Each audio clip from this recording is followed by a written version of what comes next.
Desire is there because you currently believe in the reality of a world existing on its own, and the reality of yourself as an object in that world. And this sense, this mind-made self, this sense of a separate objective self, derives its sense of existence from experiencing the next thought, the next feeling, the next experience. That is how this sense of a separate mental self affirms its own existence through the feeling, through the thought, through the experience. And when this is the basis of our functioning, this is from where we are functioning, this is our belief system, this is what we have identified as and with. Now naturally, that craving for experience will always be there. That is what we call desire, the craving for experiencing, regardless of what it is. Obviously, through your mental conditioning, now there's what you consider good and bad, but this craving for experience naturally also creates a resistance, right? The good and bad, to what you no longer want to experience. So the only way to reduce the amount of desire, diminish the desire, is to wake up to a greater sense of reality, is to realize the essence of the world and yourself.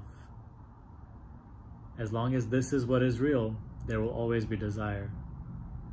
But only once you start to wake up to that which is more real, you will naturally care for that more. Because even now in your life, if someone tells you this is fake, but this is real, you're naturally going to gravitate and care for more what is real. So in that way, it is the same way. That is what meditation and inquiry are pointing you to. In inquiry, as we become silent, still, we are no longer feeding this mind-made self with its food, which is experiencing, constant feeling, thinking, doing, being this, that. When you're still, when you're silent, this mind-made personal self is literally being starved out of existence.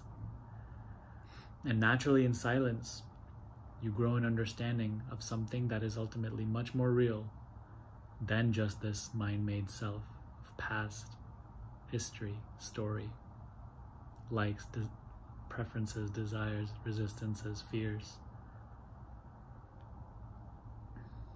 And you start to understand the world as an appearance in this greater truth. And so naturally, as you start to wake up to the unreality of the world as existing independently, now this craving for experience goes more and more. As this personal self becomes weaker and weaker, this craving for experience, to derive a sense of happiness, to derive a sense of self-identity, also goes. So you see, in this way, you cannot diminish desire by yourself. All that you can do is be silent. You have to be still. Only in silence, only in the freedom from objective focus,